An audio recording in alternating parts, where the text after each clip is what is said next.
Amigos, boa tarde. Eu sou o Rafael. Eu sou o Marcos. E esse é o seu Realidade em Cheque. Queria que vocês prestassem bastante atenção na nossa imagem que está aqui no fundo. Isso daqui é um ícone histórico bastante conhecido. E, além de um ícone histórico, é mais ou menos o tema do nosso programa de hoje. Hoje a gente vai estar discutindo um assunto um pouco mais sério, né? Até porque aqui nós do Rex, né, temos posicionamento e não somos imparciais. Ao contrário. Jamais. Ao contrário.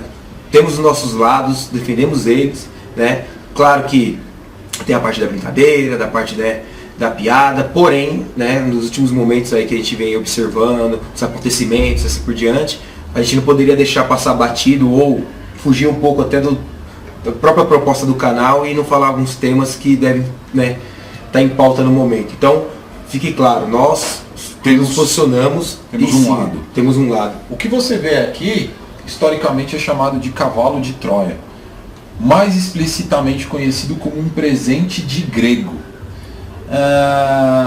Não deve ser novidade para ninguém, nós gostamos muito de história, né? E justamente é o que nos faz seres extremamente conscientes e críticos sobre os momentos que a gente vem vivendo atualmente. Porque o que a gente vai receber, ou o que a gente já está recebendo, e aí é algo que a gente precisa começar a tomar consciência, porque nós já estamos recebendo. Nada mais é um presente de grego, Marquinhos. Sim.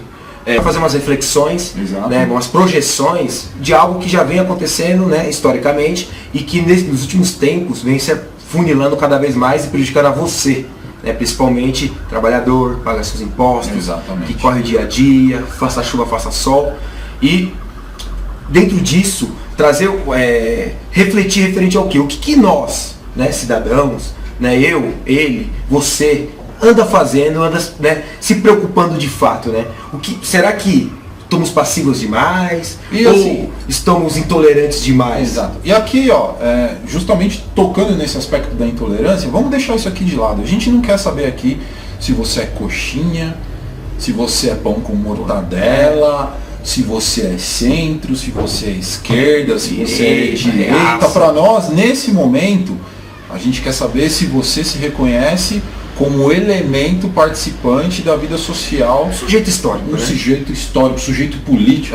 Que constrói a sua própria história, essa é a verdade. É isso que a gente quer saber se você é, e se você não se reconhece como tal, se insira como tal, porque certas coisas que vêm acontecendo hoje no nosso país querem tirar exatamente o seu direito, a sua prerrogativa de se reconhecer como um cidadão participante da vida social. Um monte de coisa vem acontecendo, né? E aí a gente vai deixar de lado aqui se você foi levado por algum tipo de veiculação da mídia na época do impeachment, ou se você tomou partido X, partido Y. O que a gente quer aqui é te mandar uma mensagem zerada. A gente quer zerar todos esses embates, todos esses conflitos que muitas vezes nos colocaram de lado X ou lado Y. Aquela velha história, né? Vamos deixar um pouco esse fla-flu de lado. Exatamente. E vamos se enxergar como tal, né?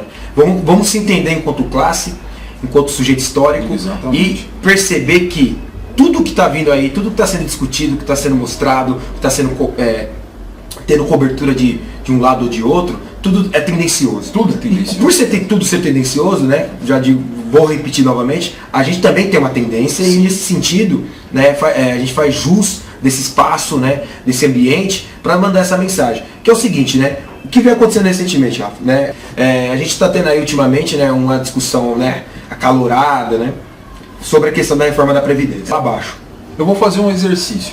Você tem, sei lá, 16 anos, você é aluno do Marquinhos, você tem 16, 15 anos hoje. Você, de uma maneira mais objetiva, é normal não se preocupar num nível mais elevado com esse tipo de questão. Mas imagina que com essa reforma da Previdência você tem alguns percalços para que você tenha o quê? Um futuro garantido. Hoje a gente tem uma proposta de que o trabalhador comum, ele precisa contribuir, porque essa é a palavra exata. Ele não precisa trabalhar, porque trabalho e contribuição não são exatamente as mesmas coisas. Um cálculo que não bate muito Não bem. são exatamente as mesmas coisas. Você precisa, como trabalhador, contribuir 49 anos para alcançar o salário pleno, né? O salário cheio, o teto, como eles eles costumam passar para nós.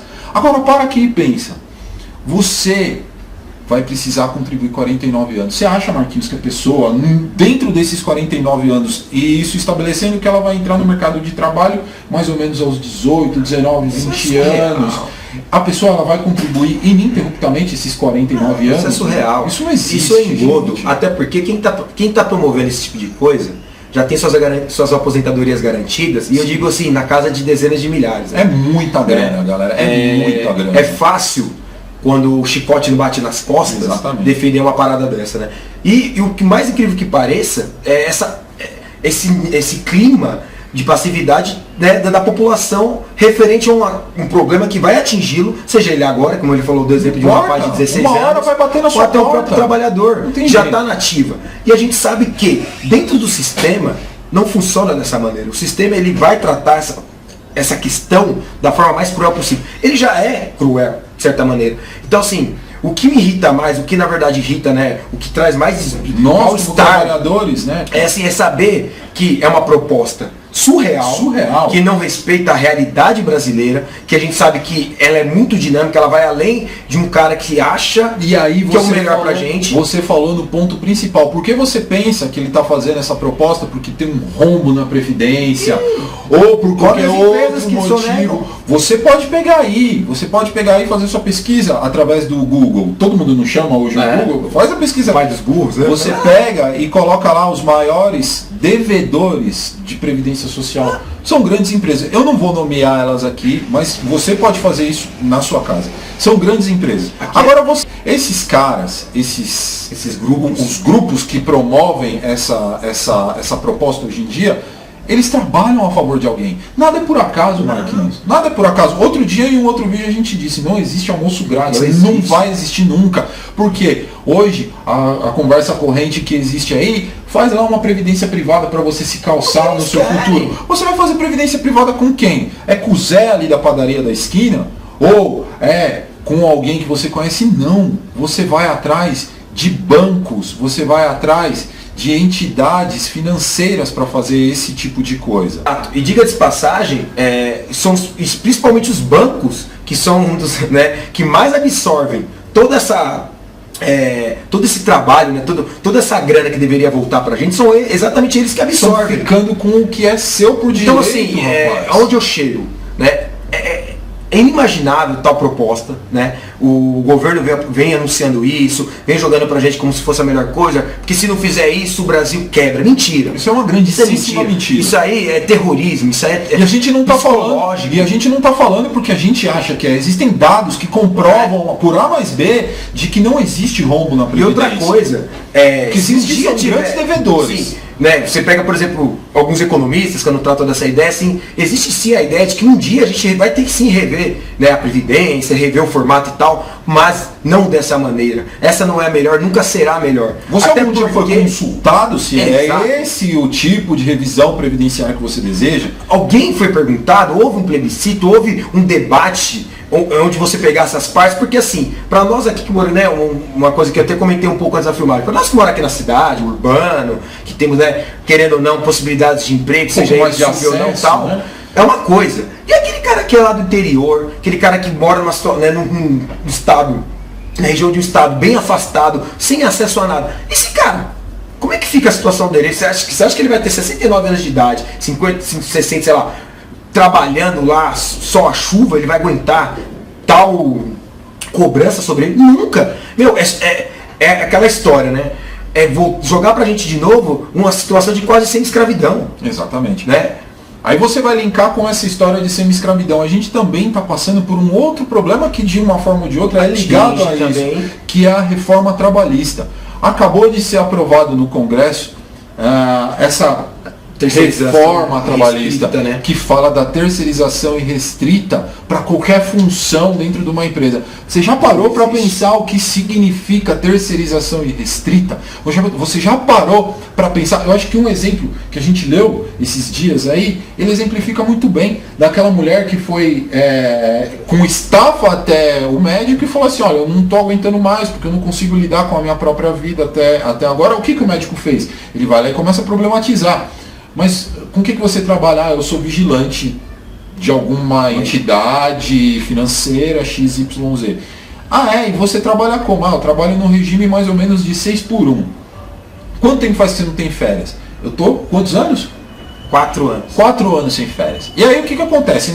Na visão, olha só como, querendo ou não, essa visão de classe, ela existe. Porque um médico, ele não se conforma, dentro da visão dele, que alguém fique 4 anos sem férias. Por lei, isso já seria crime. Tá errado, já é um crime. Isso é crime, até porque todo cidadão é garantido a ele o direito de férias remunerado após um ano de trabalho. Quando você se pergunta como é que em 4 anos a pessoa não tirou férias trabalhando, aí vem a questão que entra, que é perfeita. O que é sórdido, o sujo, o podre, vem na resposta. Vem na terceirização.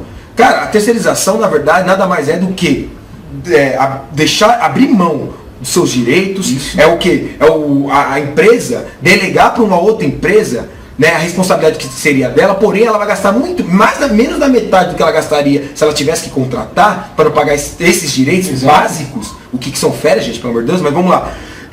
A gente joga na mão de um outro. Só que assim, é tudo um conclave, né? Porque essas empresas, elas trabalham é um conluio, na verdade.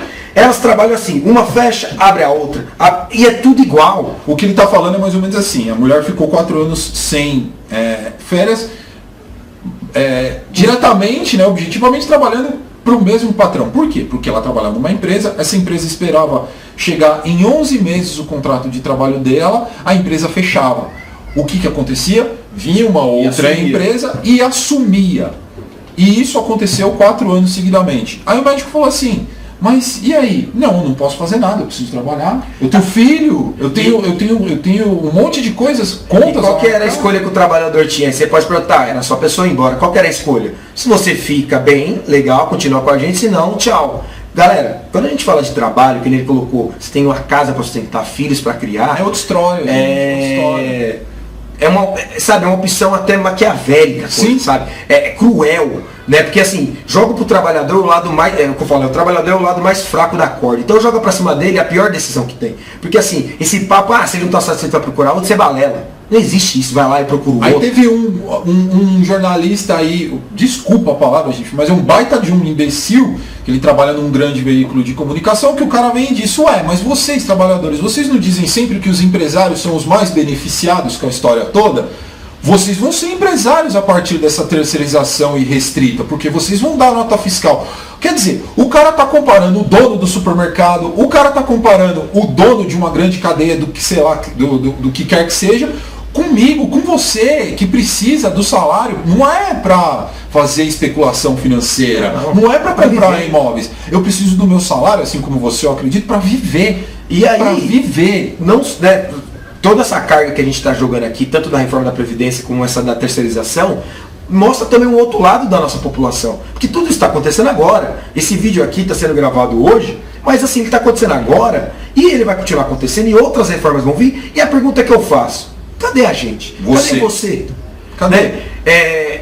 Eu digo assim, a gente tem atos, a gente tem manifestações, a gente tem isso, aquilo, outro. Claro, as coisas têm que ser muito bem separadas, porque há atos e atos, há manifestações e manifestações. Existe diretriz em tudo, gente. Existe não que o seu direito de se manifestar está garantido, eu não sou contra. Porém, o que a gente anda lutando de verdade ultimamente? A população, eu vejo ela tão afastada das lutas verdadeiras, que é aquela que impactam diretamente na vida dela, que eu me pergunto, poxa, será que nós aqui, vocês que estão assistindo, será que só a gente enxerga isso, né? Será que a gente vive um mundo paralelo? Porque às vezes é a pergunta que eu me faço, né? Quando eu me vejo numa situação de estar congregando, de estar dividindo ideias com pessoas que pensam como eu e Marquinhos, o que a gente faz aqui, a gente simplesmente faz porque existe alguma coisa que nos liga, que nos, a nossa bolha, né? É a nossa bolha. Infelizmente, mas só que essa bolha, eu não consigo mais ter a noção, Marquinhos, se ela é grande ou se ela é pequena mais. Não, entendeu? Não temos mais parâmetros. Não tem mais parâmetros. Vem com a gente.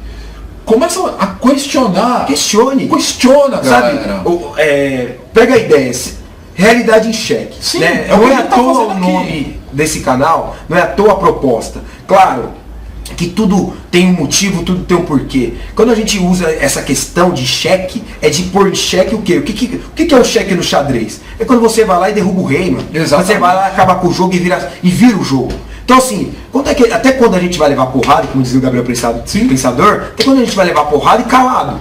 Até quando a gente vai se olhar e achar que tudo isso está acontecendo é normal? E dá licença de eu fazer uma crítica aqui. Não é porque você tem a grana hoje para ir para uma balada, não é porque você tem a grana hoje para ir viajar, ou porque você tem um baita de um carnê lá e que você está pagando o seu carro em sei lá quantas milhões de vezes. E eu não estou fazendo uma crítica pessoal a você, porque eu faço isso também, porque o Marquinhos faz isso. Assim. A gente faz o quê? A gente, infelizmente, querendo ou não, a gente precisa se inserir num sistema que nos é imposto.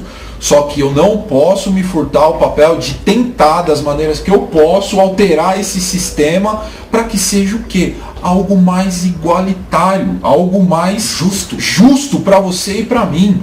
Pergunta se a escola que o seu filho hoje estuda é a escola que você quer para ele. Não é culpa dos professores. Os professores, eles estão lá para cumprir um papel e todos eles são apaixonados pelo papel que ele cumpre. Agora, pergunta se o governante se preocupa que nem o professor se preocupa. Ao contrário, não há preocupação de parte alguma por parte de nenhum governante. E é nenhum. Aqui eu quero deixar claro. Zero. Educação, zero. E aí que nos leva a esse nosso dilema. Né? Se você automaticamente não tem educação, se automaticamente você não tem preocupação com essas coisas, você cria o que? O cidadão padrão. Sim. Aquele que é sim, não, conformado. Aliás, Marquinhos, o cidadão conformado é tudo que os caras querem. Não, é o melhor. Tudo que os caras querem. Eu sempre digo isso, né? Eu observo ao redor, eu percebo que assim, a gente vive o estilo de país, de cidadão, a maneira que eles querem. Porque assim, eu queria ver essa mesma força para aprovar reforma, para aprovar terceirização, quando é para aprovar reforma política, sim, quando é para acabar com o privilégio de quem? Eu vou falar um palavrão essa aqui, classe. Ó, reforma agrária, rapaz. Isso daqui nunca foi levado a sério nesse país aqui. E não tem essa mesma força. E ao mesmo tempo que, para tirar privilégio, para fazer reforma política, reforma agrária, aquilo que realmente beneficiaria você e eu, essa força não existe. Ao contrário, lutar por isso é coisa de comunista, é coisa de esquerdista, é coisa esquerdopata, esquerda caviar. Ao contrário, cara, isso aí reflete diretamente aos seus direitos, não vou falar naturais, mas são os direitos enquanto cidadão e o que está ali posto para você. Então assim, venham com a gente, reflita, né? Até quando? Até quando a gente vai se colocar como, né, o lado mais fraco da corda se a gente é a maioria, porra? Eles não existem sem a maioria, nós somos a maioria. Vem com a gente, galera, questione. Se você tiver alguma dúvida, apoie da sua vila, do seu bairro, da sua cidade. Vai pra rua. Vá. Se você tem reclamações para fazer, vai pra rua. Não só vá pra rua, mas apoie, divulgue, seja ativo. Lembra que a gente falou no início do vídeo? Seja sujeito histórico. Faça parte disso. Nenhuma mudança na história foi feita. Sua cidadania, rapaz. Né? É o que eu digo. Nenhuma mudança na história foi feita eu sentado no sofá. Nenhuma. Acorde. Nenhuma. Né? Tem um termo que um amigo meu usava muito, né? O grande Gilson, né? Um abraço. Que ele falava assim, a gente vive a geração dos revolucionários do sofá. E eu tô vendo isso. É muito mais fácil eu fazer uma petição online do que eu ir pra rua e resolver meus problemas. Meu, nada mudou na história dessa maneira. Nada. E nada mudará dessa maneira. Ao contrário. Vamos lá. Vamos pra cima. Claro. Sabendo, tendo foco, não é abraçando qualquer da mesma forma que a gente fala responsabilidade à hora de questionar os seus governantes, responsabilidade na hora também de abraçar uma causa. É isso que a gente está pedindo.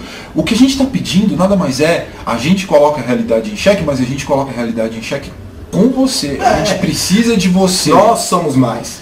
Eu e eles somos nada. A gente é um grão de areia, a gente não é nada. A gente simplesmente está trazendo... Sabe aquela história, né?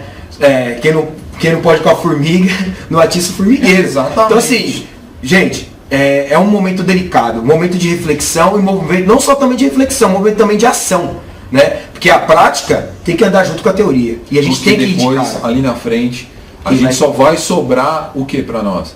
A gente só vai sobrar falar, porra, quando eu podia ter feito alguma coisa, eu preferi ficar em casa, né?